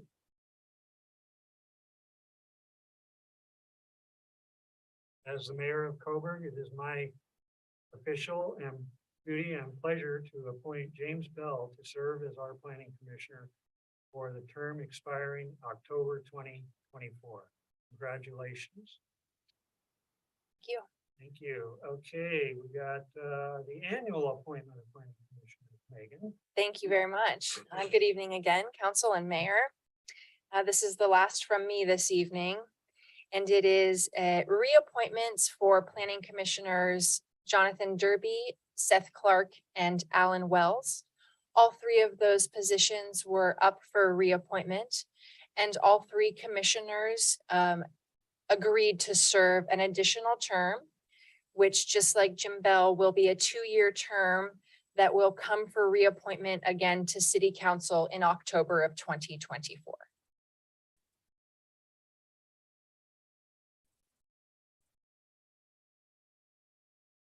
I move to recommend Mayor Smith reappoint Jonathan Derby, Alan Wells, and Seth Clark to planning commission for the 2-year terms.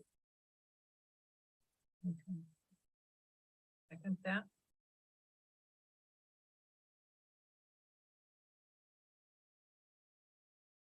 There's a motion by Counselor McConnell and a second by Counselor Bell to recommend Mayor Smith to appoint Jonathan Derby, Alan Wells, and Seth Clark to serve on the planning commission for another 2-year term expiring 2024, October 2024. All those in favor, please raise your hand and say aye. Aye. It's unanimous. Thank you. You made it.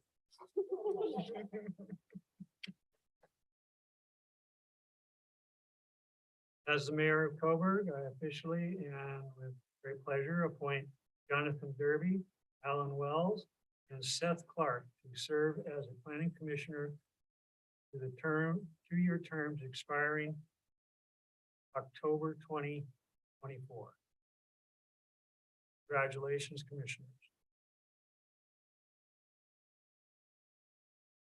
Administrative report. Any questions for Ann? Under the water project, I'm just not familiar with this word, the INTERTIE, just clarify what that is. The Thomas Street Intertie under. All right, I'm gonna let Brian do that. Okay. I could probably, tell you enough to flub it up. Brian, can you answer, question? I would love to answer that question. I need to hear it one more time. It says the Thomas Street intertie under construction and the Coleman Street intertie under construction. I don't know if that's a typo or if that's actually a term. I just was curious what it meant.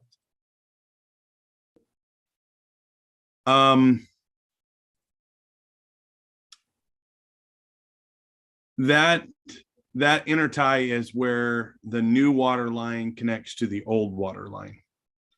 So it's basically switching over from the old to the new.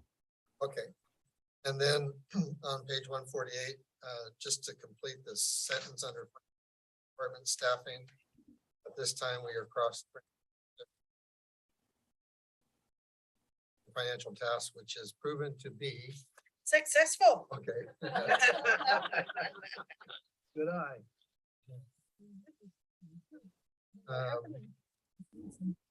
Did that answer your question? Yeah, I just, Okay. what it was, if it was a typo, if it was actually a term.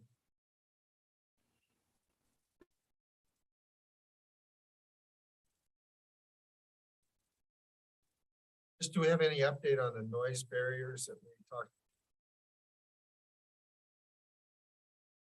Proposal of building fence between property owners and is there any update on that? There's a study that's going on and they're certainly taking their time in completing it, but they have, asked for access on several different occasions. I know that they've done things like, they're looking at noise reflecting off the water towers, so they've went into neighborhoods and made, noise, loud noises, sharp, loud noises, such as a popping of a balloon or things like that, and then they measure how does that reflect off the water tower. I talked to them yesterday or last week, and I believe that they were still wanting more access into the water tower area. So that they're still working on I it. think we asked them to determine how many decibels their structure would reflect and versus loud pass. Modification of the really going to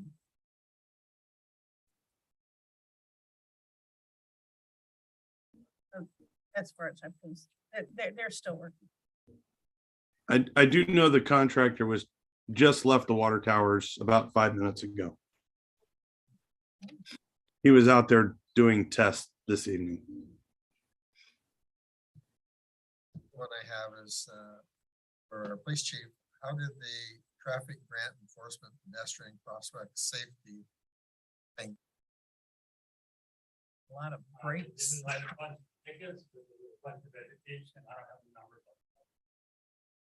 They would,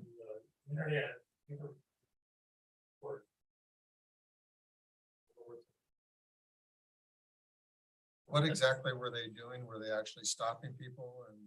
Yeah, there were, so we're kind of called the game of quagger. We had one, we had an orange vest walking across the street.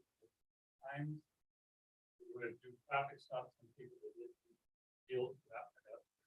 Even with the, Signage and an orange vest. Get it down at the school, or by City Hall and put it in like over.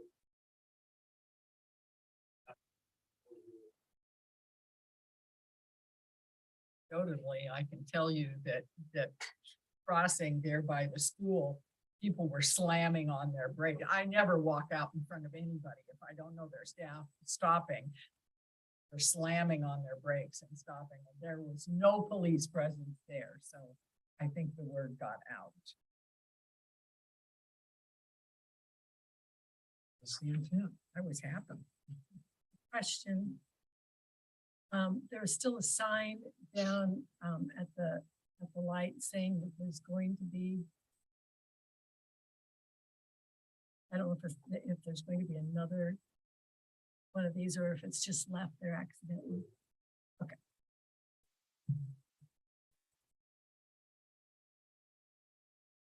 did have a correction for the council on my report when I was discussing the collector street. We've had no choice but to push that project to design in 24 and build in 25. And I think I let you know on the Friday report. But that's a little bit different than what I have here because we had meetings after.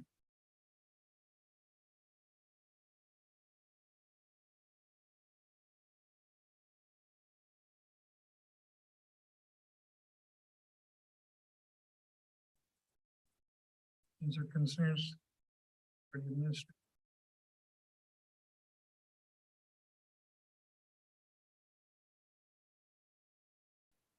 Hearing none.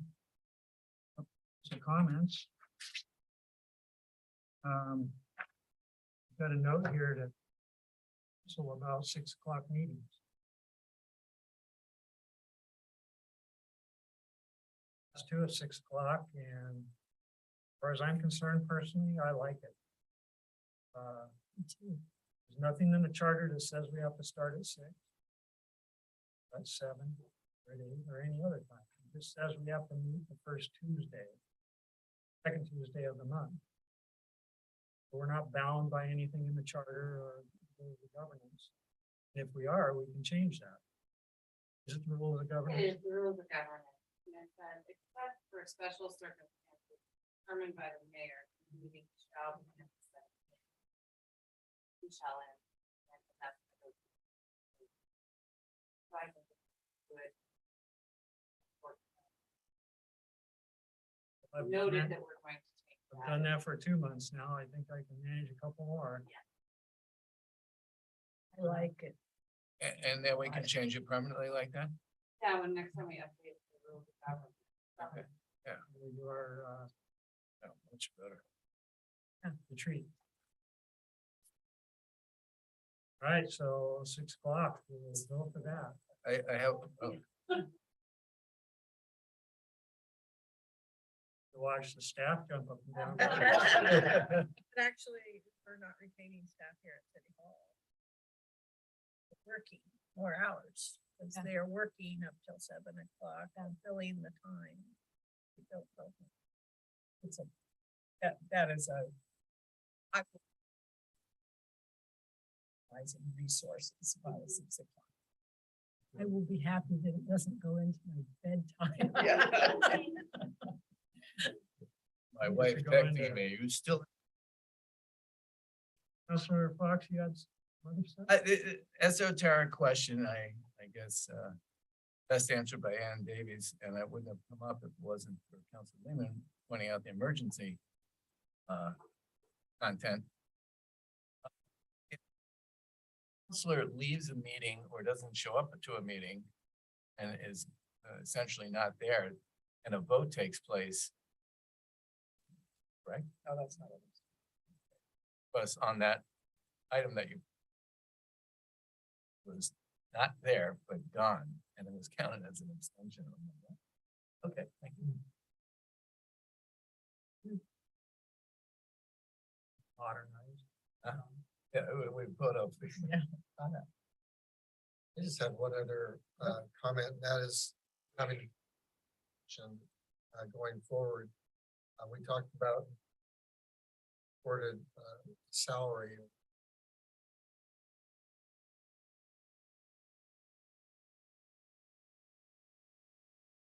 Something $25,000. So mayor going forward.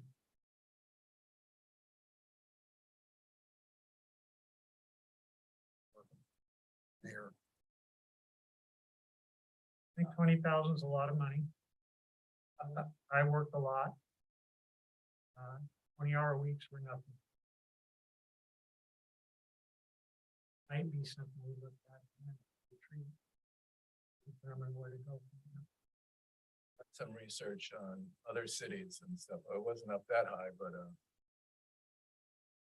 I looked at Statesman Journal had an article a number of years ago, and then the League of Oregon Cities had an article, and I was going to share it with you guys. And but there were some averages of $100 a month per counselor and so much more for the president. there, you know, so much more. 20,000. I'm.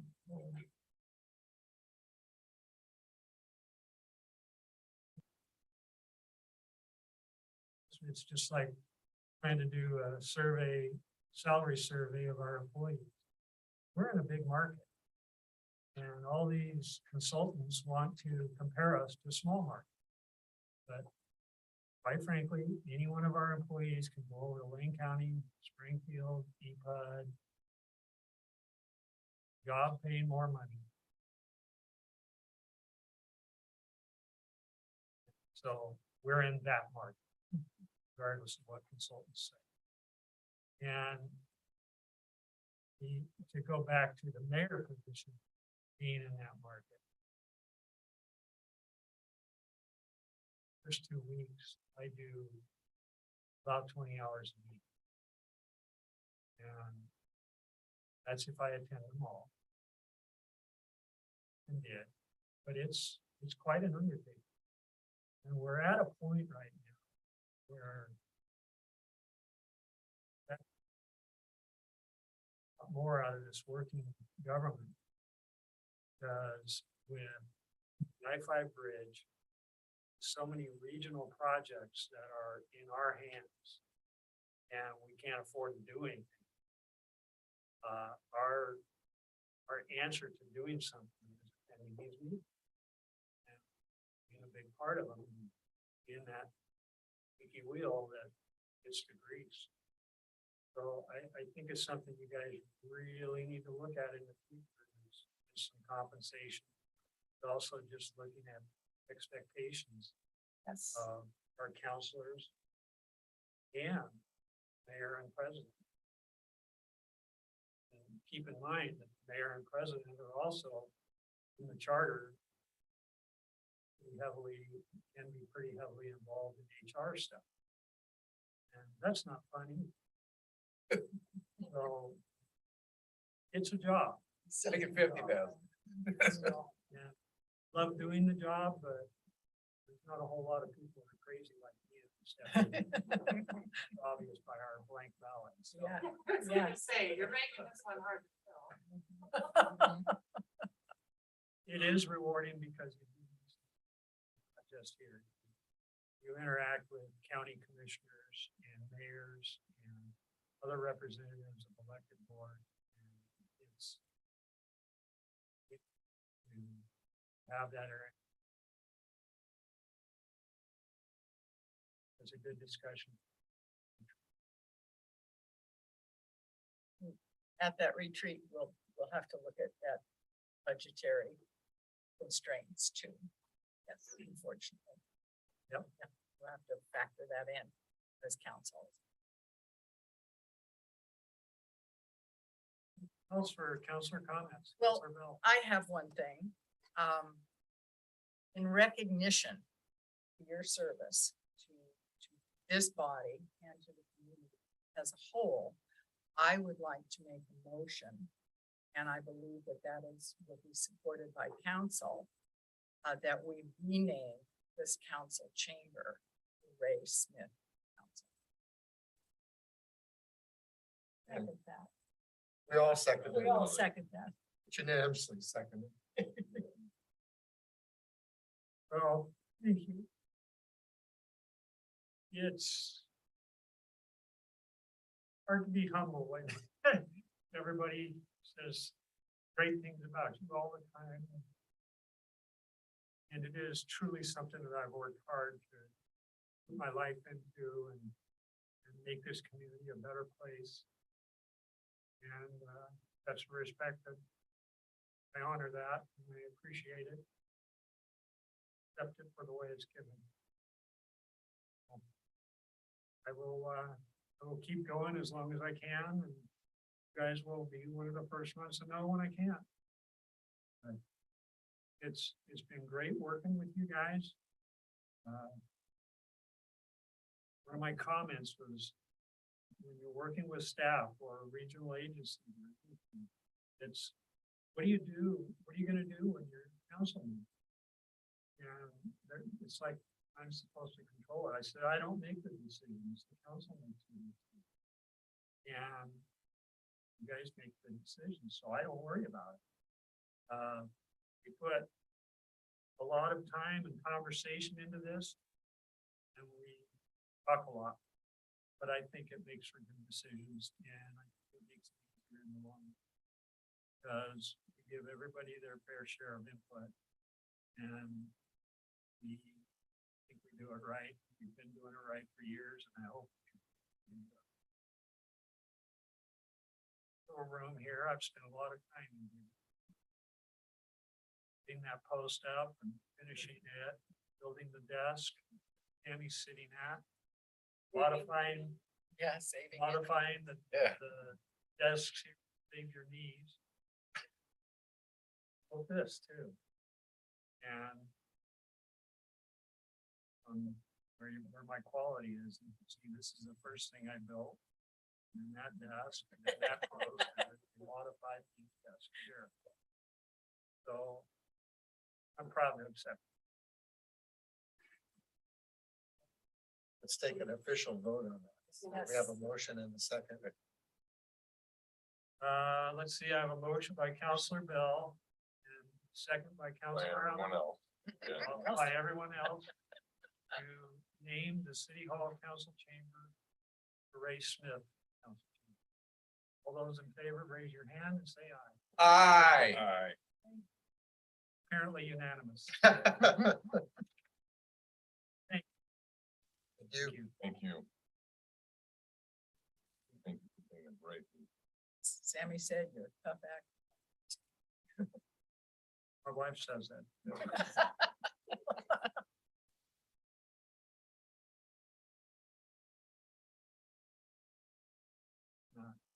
So, any council comments or statements or questions? Close this section at 8:06. Thank you very much. Don't forget our block party. It's Friday.